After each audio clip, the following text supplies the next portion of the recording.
अगर तुम मेरे फर्जंद होते तो मैं बगैर तरद्दुद के तुम्हें सुल्तान बना देता।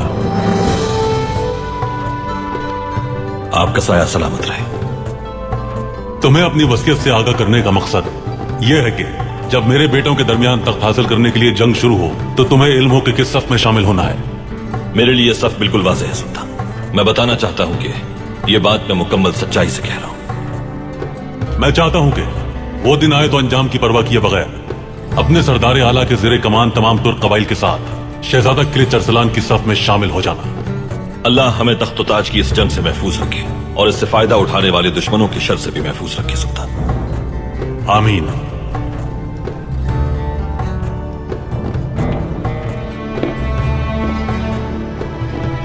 एक आखिरी वसीयत भी तुम्हें बताना चाहता हूं अर्तुगरुल। अगर मुझे इस दौरान कुछ हो जाता है तो चाहे कुछ भी हो जाए तुम्हें दिए जाने वाले इलाकों और जिम्मेदारियों की तुम मुकम्मल हिफाजत करते रहोगे।